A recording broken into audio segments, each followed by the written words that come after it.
네, 안녕하세요. 행정법률 전문사무소 승무입니다. 방송을 한 10일 만에 또 킨 것 같은데, 제가 좀 바쁘다는 핑계 겸 좀 이제 좀 처져가지고, 계속 뭐 안 쉬고 일을 하다 보니까, 저 혼자 일을 하거든요, 저는. 그래가지고 좀 처져가지고, 좀 게으름을 좀 폈습니다. 어, 그 사이에 또 질문이 한 네다섯 개가 달려 있었는데, 첫 번째 말씀드리고 싶은 건, 제 방송은 뭐 누구를 비난하거나, 아니면 뭐 어떻게 하거나 이런 목적이 없어요. 그러니까 뭐 신고하는 방법, 뭐 누가 이상한 뭐 이렇게 뭐 위법 행위를 하는데 신고 어떻게 하냐 뭐 이런 글도 달리고, 그리고 뭐 요즘에 뭐 자격사분들께서 이렇게 뭐 좀 갈등이 많은데 어떻게 생각하느냐, 이거 뭐 저는 알 수도 없고, 사실 저는 별로 관심도 없고, 또 저는 군 생활을 또 한 좀 오래 하다 보니까 정치에 대해서 별로 관심이 없어요, 사실. 그냥 난 나 혼자 잘 먹고 살자는 주의인데, 이게 좀 안 좋은 거죠. 결국은 우리가 뭐 세상을 바꾸려고 하면 정치에도 관심이 있어야 되고 하는데, 저는 워낙 이제 15년 동안 뭐 중립적인 위치에서 포지션에서 일을 하다 보니까 뭐 누구를 비방하거나, 아니면 뭐 누가 잘못된 행동을 하는데 신고를 하고 싶다, 뭐 이렇게 하시는 글에 대해서는 사실 해드릴 수 있는 제 능력도 안 되고 깜냥도 안 되고 말씀도 없기 때문에 좀 양해를 부탁드릴게요. 그리고 그 중에서 한 세 개의 질문이 또 달렸는데, 한번 살펴보려고 합니다. 이제 첫 번째 질문이, 음, 아이고, 행정사님, 방송 중인 구독자입니다. 아유, 감사합니다. 아직 법정 실무 교육 전이나 법정 실무 교육은 안 받았다는 거죠, 협회에서. 그러니까 합격의 법학권, 실무 강의, 수강이 기업에 많이 도움이 될까요? 해서 여쭤봅니다. 이렇게 답변을 주셨는데, 질문을 주셨는데, 음, 그, 이게 카페인가요? 카페? 예, 여기 올라가야 되나? 잠시만요.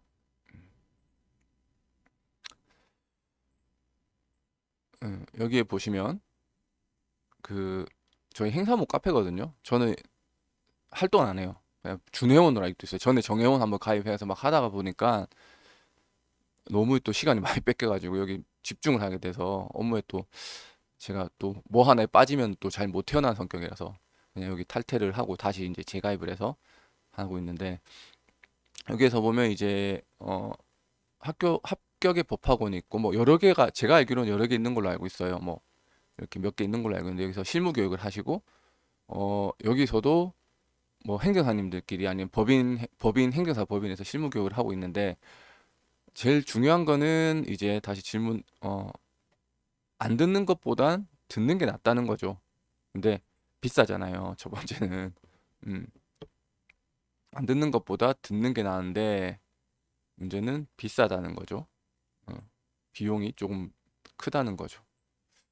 그러니까 그 비용을 들이고 들을 만한 가치가 있을까라는 생각을 하시는 분들, 이제 그런 고민일 수도 있겠는데, 첫 번째는 안 듣는 것보다 듣는 게 나아요, 무조건. 여유가 되고 하시면, 그러니까 그 아시는 분이 얘기를 하신 건데, 그분이 이제 뭐 일이 많으면은 좀 그렇지만 일이 없을 때는 무조건 유료 강의를 들어간대요. 그러니까 무료 강의의 한계는 있죠. 어쩔 수 없어요. 무료 강의의 한계는 어쩔 수 없고, 돈을 내서라도, 돈을 조금 내가 여유가 되는 한이 있어라도, 좀 약간 부담이 되는 한이 있어라도, 내가 평소에 관심 있었던 분야나 이런 데는 무조건 유료 강의를 들으러 간다는 거죠. 한가할 때. 바쁠 때 못 가겠죠, 당연히. 이제 그 이유가, 어쨌든 유료 강의를 들어야지 내가 그거에 만한, 그 비용에 만한 거를 획득을 할 수 있다는 거예요, 정보를. 근데 문제는, 그렇게 듣는 건 좋은데 결국은 제일 중요한 거는 해봐야 되는 거예요.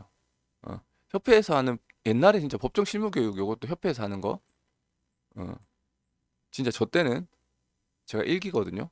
1기고 협회 교육을 한 7기인가 6기인가 받았는데, 그때는 협회가 막 난립돼 있던 때라서 저는 이제 대한행정사회 가입을 했는데, 속된 말로 진짜, 그냥 시간 때우러 가는 거였어요. 가서 휴대폰 게임만 하고 오고.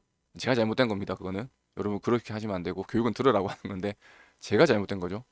어, 게임만 하고 이렇게 와도 막 주고 했는데, 요즘은 법정 실무 교육도 많이 좋아졌다고 알고 있어요. 제가 듣지는 않지만 협회가 통합되고, 그나마 열심히 하시는 분들이 계셔가지고 실무 교육도 도움이 되고, 그 다음에 이런 사설 학원에서 하는 실무 강의, 그리고 행정사님들이나 행정사 법인에서 하는 실무 강의도 도움이 많이 돼요. 근데 문제는, 결론은 제가 볼 때는 직접 해봐야 돼요. 어,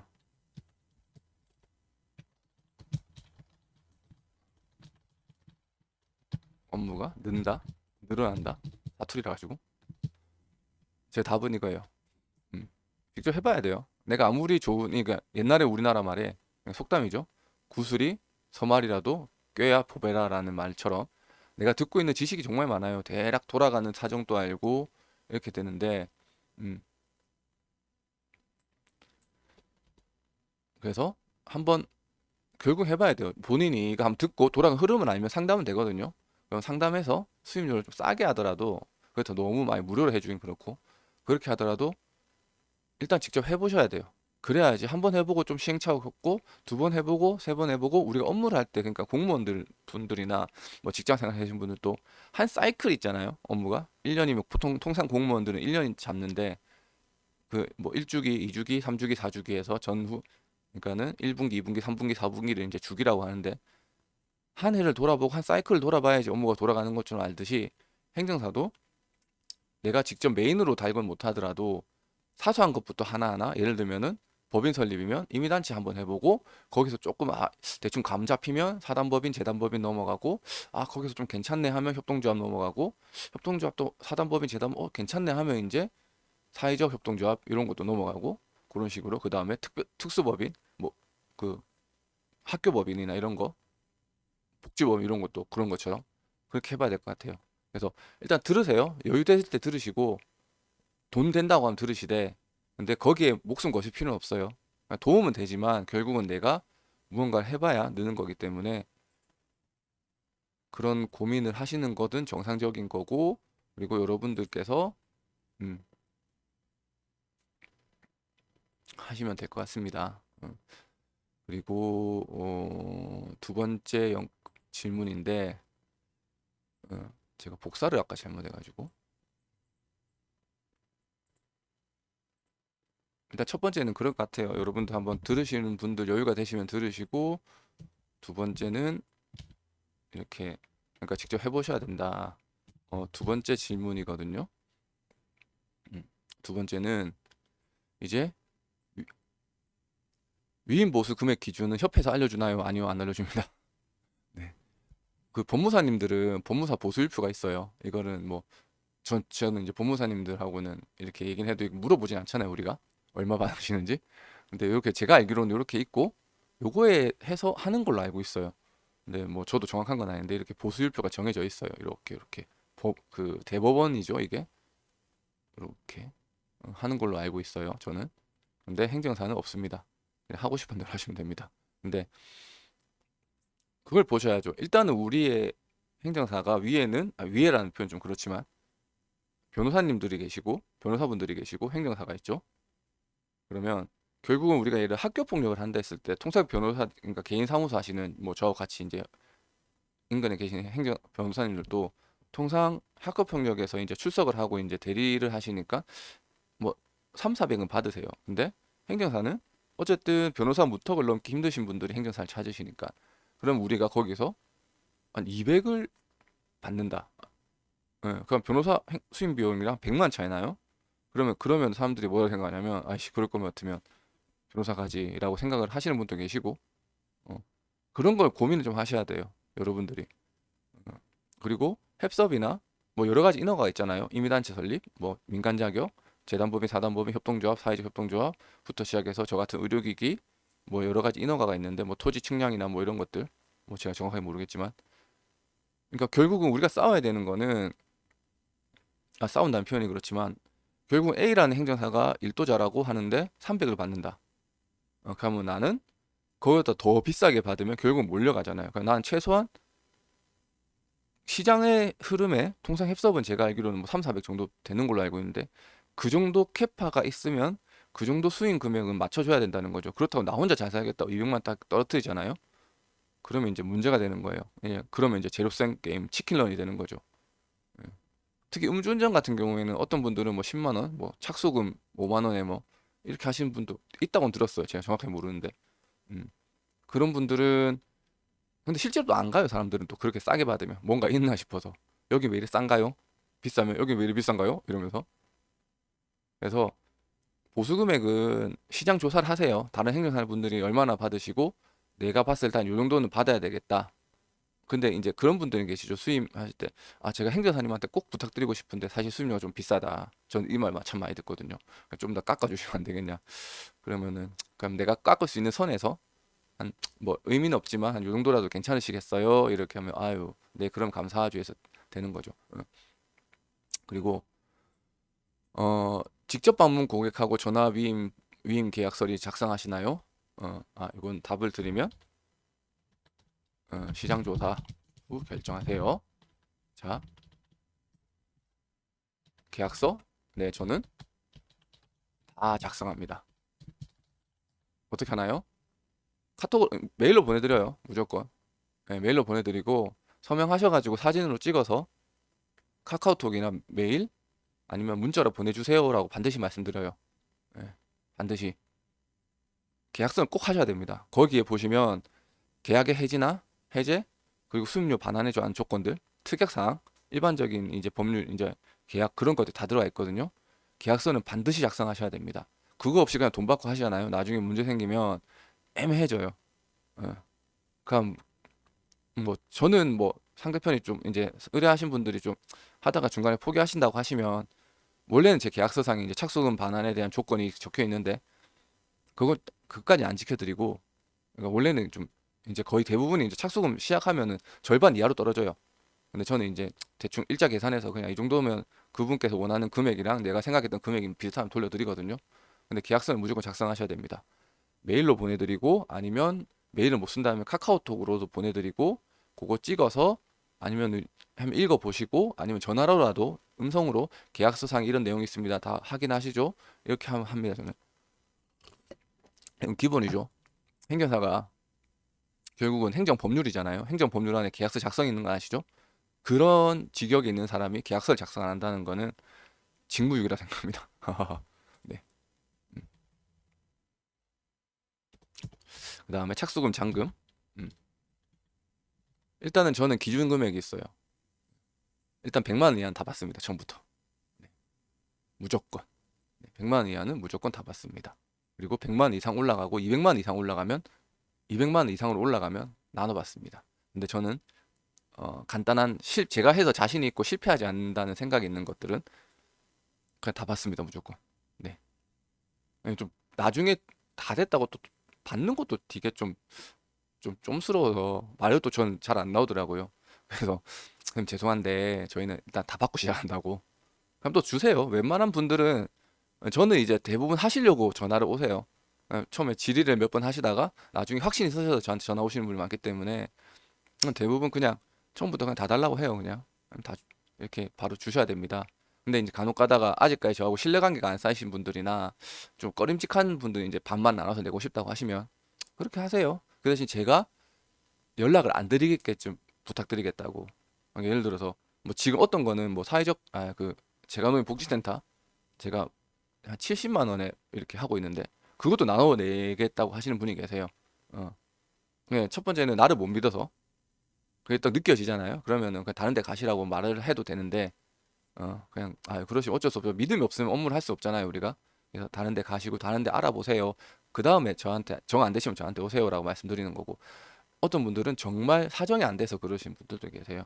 이분들은 딱 느껴져요. 저도 이제 한 3년 차가 되니까 음, 뭐 다른 건데 한 100만 원 정도의 그런 건데 아직 융통이 안 돼서 그래서 50만 원 나눠내고 싶다 하시면 네, 그렇게 하세요. 먼저 주시고 끝날 때 50만 원 주시고 근데 그 대신 제가 마지막에 이렇게 안내해 드릴 텐데 뭐 제초 안 하도록 부탁드리겠습니다. 이렇게 제가 말씀드리면 다 주세요. 마지막에 이제 끝났습니다. 이렇게 남은 수임료 좀 부탁드릴게요 하면 행정사님 감사합니다. 지금 바로 넣어드릴게요 하고 되고 그분들하고는 계속 이어가는 거죠. 어, 저는 다 받습니다. 햅섭은 모르겠어요. 햅섭은 워낙 400만 원이 한 번에 들어가는 거라서 좀 모르겠는데 제가 하는 거 GMP 2등급 같은 경우는 워낙 1000만 원, 2000만 원 넘어가는 거기 때문에 어쩔 수 없고 30, 30, 40 이렇게 가는데 그냥 간단한 200만 원 이하는 통상 가능하면 다 받습니다. 저는. 그리고 위임 계약 시 유효 할상 이것도 일단 무조건 첫 번째는 음, 금액 따라 다른 받음 이렇게 하겠습니다. 그 다음에 위임 계약 유의할 사항.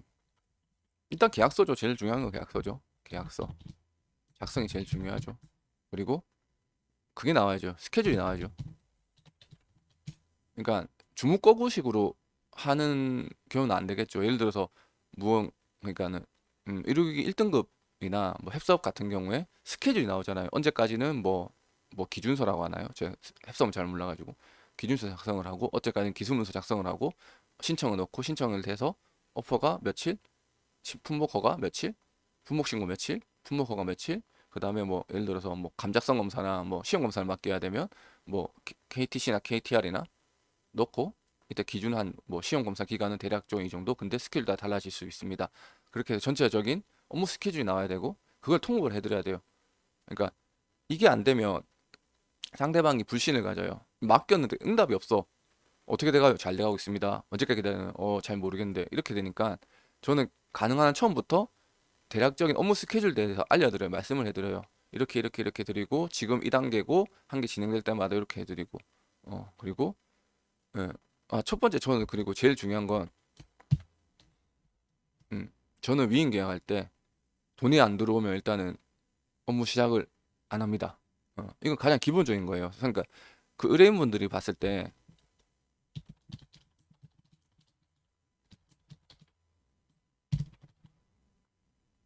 수임 그러니까 그 의뢰인분들이 보실 때는 진짜 치사한 거거든요. 야, 씨, 그거 돈 줄 건데 왜 안 해주냐? 근데 그 스트레스가 엄청 커요. 처음 하시는 분들은 알겠지만. 그러니까 저 같이 하는 뭐 같이 옛날에 군에 근무했던 행정사님도 뭐 얘기를 다 해줘요. 막 다 해주고 돈을 안 받고 그리고 나중에 후회하시고 아 나 왜 이러냐 이러면서 선배님 그러지 마시고 일단은 뭐 수임료 뭐 자문계약이라도 계약서를 그래서 계약서를 보내는 거예요. 계약서를 보내고 거기에 금액이 나와 있고 거기에 착수의 업무의 착수의 시작에 대해서 나와 있으니까 저는 그렇게 봐요. 그 다음에 일단은 그리고 계약 위임 계약이 됐으면은 무조건 죽이 되든 밥이 되든 최선을 다해야 돼요. 저는 무조건 주말에 전화 받아요. 그분들은 그냥 수임 계약 그냥 단순 질의 같은 경우에는 모르는 번호 뜨면 안 받을 때도 있어요. 귀찮아서 그냥 덮어놓고 하는데 일단은 제가 저장이 됐다는 거는 그 사람하고 정식 계약이 돼서 저는 이제 그 휴대폰 번호 저장시키는 기준이 정식 수임 계약이 됐고 수임료가 들어오신 분들은 저장시켜 놓거든요. 그 나머지 분들은 절대 저장 안 시켜요. 예. 많이 하더라도 전화를 많이 하시고 그렇게 하더라도 절대 안 해요. 예, 그분들 전화 안 받고 뭐 그런 것들이 있어요. 그러니까 계약이 됐으면 무조건 진짜 뭐 속된 말로 군대 속된 말이잖아요. 빤스라도 벗고 도와줘야 된다는 그런 말처럼 저는 그렇게 생각을 해요. 근데 이 원하시는 답이 맞는지 모르겠는데. 음. 그리고 세 번째. 음. 아유, 18분이 넘어가네 벌써. 음. 사무장 고용하는 게 나을까요? 아니면 혼자 하는 게 나을까요? 장단점. 어, 이게 참 민감한 부분이긴 해요. 음. 저는 혼자 하는 스타일이에요. 저는 군에 있을 때도 연대 인사과장을 했을 때도 통상 이제 이게 뭐 적절한 비유가 맞는지 모르겠는데 저는 밑에 뭐 개원들 있잖아요. 행정병들 뭐 한 세네 명 있었고 뭐 담당관님들도 계셨고 했는데 어차피 담당관님들이야 워낙 제 뭐 인사행정 같은 경우에는 뭐 부관병과 인사 담당관님 들고 가시는 거고 뭐 그다음에 상훈장교 뭐 어차피 상무도 들고 가는 거고 해서 제가 하는데 기본적으로 뭐 계획이나 실시 파트 인사 계획이나 뭐 이런 실시 파트는 제가 잡고 했는데 저는 지금도 제가 다 합니다. 근데 직원 고용하는 게 그렇게 쉽지만 않은 것 같아요. 제가 주변에 크게 하시는 행정사님들, 직원 고용하시는 행정사님들 물어보면 이게 어쨌든 월급을 줘야 되는 부분이고 하다 보니까 그리고 책임진다는 거잖아요. 그분의 생사를 그러니까 생계를 책임지는 거다 보니까 그렇다고 뭐 한 달 쓰고 또 계약 해지하고 또 새로 뽑고 하는 건 좀 아닌 것 같고 그리고 저는 또 이게 업무가 순수하게 인허가만 하시는 업무들은 행정사 대표행정사님들이 전국 단위 돌아다니시면서 영업만 하시는 거잖아요. 그리고 직원분들이 앉아서 인허가를 문서만 만드시는 분들이 가능한 것 같아요. 그리고 사무장님 또 있으시다고 하면 같이 영업 뛰시고 기본급 챙겨주시고 인센티브로 받아가시는 그런 분도 계시고 한데 어 그냥 저는 저 처음 교육 그러니까 방송 켰을 때는 마찬가지지만 저는 그냥 뭐 많이 벌면 그러니까 뭐 맥심 한 이제 옛날에 막 1800 뭐 일주일마다 수행 맞아가면서 뭐 이렇게 찍었던 때가 있었어요. 근데 진짜 매주 금요일마다 가서 토요일마다 오전에 수행 맞고 와서 일하고 했는데 그러다 죽을 것 같아서 그냥 에이씨 안 하고 찍고 지금 한 700에서 800, 1000 정도 찍고 있는데 그래도 힘들어요. 직원 두면 편하겠죠. 근데 직원을 뒀을 때 직원한테 또 뭐 그렇다고 뭐 학교폭력 서면 작성을 시킬 수는 없잖아요. 제가 보충 서면이나 그냥 기존에 했던 거 비슷한 사안 던져주고 이거 비슷하게 쳐서 주세요라고 하는 건 저는 안 맞다고 생각을 해요. 그분이 의뢰하신 건 내가 치는 거 원하는 거지 의뢰인분들이 원하는 건 나를 보고 들어와서 저라는 사람을 보고 들어와서 당신이 내 업무를 케어해달라고 요청하는 거지 밑에 직원의 초안 잡아서 해서 수정한다. 저는 좀 안 맞다 생각하고 그리고 그런 직원분들은 제가 볼 때는 법무법인으로 가시겠죠. 그리고 법무법인도 아시겠지만 이제 서면 작성은 변호사님들이 하세요. 서면 사무장님들이 계시긴 한데 대부분 직원분들은 송무 복사하고 뭐 재판 일정 잡고 하는 것처럼 근데 그 정도까지는 행정사가 아직까지는 하는 건 아니라서 예를 들어서 인허가만 하신다고 하시면 직원 고용이 가능하다 생각해요. 왜냐면은 어차피 행정사는 계속 영어만 뛰는 거고 사무장님이나 행정사님은 계속 영어만 뛰시는 거고 안에서 한 명이 중심을 잡고 문서만 치는 거고 가능하다고 하는데 근데 그렇게 되려고 하면 정말 본인 스스로의 또 영업에 대한 책임감, 자신감, 책임감도 책임감이지만 자신감도 있어야죠. 그 조직을 굴리려면 내가 그 사람 인건비 1년에 결국은 2,400, 1년에 210, 한 달에 210 잡고 2,400, 사무장님 4,800을 벌어야 되는데 저는 그 정도 벌 자신이 없어요, 사실. 그래서 저는 안 하는 거고 그게 자신 있다고 하시면 직원 채용하시면 좋죠. 하시고 영업만 계속 전국 영업 뛰시고 어, 사무장님들 영업 뛰시고 그렇게 하시는 거죠. 장점은 뭐 내가 편하겠죠. 영업만 뛰고 업무 안 해도 되니까. 그래도 업무는 해야 되겠죠. 기본적인 거 알아야 되니까. 단점은 이제 음, 인허가는 제가 말씀드렸다시피 결국은 파이가 커졌다. 햅서 파이가 커졌다 하면 우르륵 들어가요. 들어가서 제로섬 게임이 또 시작돼요. 그리고 경기를 타요. 연말 연초에는 투자 안 해요. 시설 투자. 그러면 그때 공방기가 형성이 되죠. 어. 그러면 그때는 이제 다 같이 뭐 근데 모르겠어요. 그건 저는 이제 안 해보니까. 근데 뭐 직원 채용하신 행정사님들 말 들어보면 또 바쁘게 하시는 분도 계셔가지고 어. 저는 개인적으로 그냥 혼자 사부작 샤부작 거리면서 요 정도 한 달에 한 7, 800? 한 1,000만 정도 벌면 전 충분하다 생각하기 때문에 전 또 저 배우자가 또 맞벌이를 하는 사람이라서 뭐 매달 500 이상은 저축을 하고 있고 또 그래서 뭐 저는 혼자 해도 된다 생각해요. 욕심 안 부리고 욕심 그러니까 그렇다고 막 직원 채용하신 분들 욕심 많다는 분 뜻이 아니고 어 저처럼 그냥 샤부작 샤부작 거리면서 즐길 거 즐기고 아침에 몰래 그 가까운 바로 앞에 CGV가 있으면 또 CGV 가서 영화 한 편 보고 오고 업무하기 싫으면 문 잠궈 놓고 그냥 혼자서 밀린 미드 보고 워라밸을 즐길 수 있는 정도? 저는 딱 그 정도 수준이고 좀 더 큰 꿈을 가지시고 계시고 나는 좀 더 크게 하고 싶다 하시면 직원 채용하시는 것도 좋죠.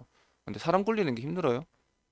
사람 직원 주는 것도 힘들고 채용해서 월급 주는 것도 힘들고 저는 사람 부릴 만한 능력이 안 돼서 그러니까 부린다는 게 월급을 주고 한다는 그런 능력도 그렇지만 그 사람한테 무언가 사무실에서 또 무언가를 지시하고 이런 것도 사실 좀 적성이 안 맞아요, 저는.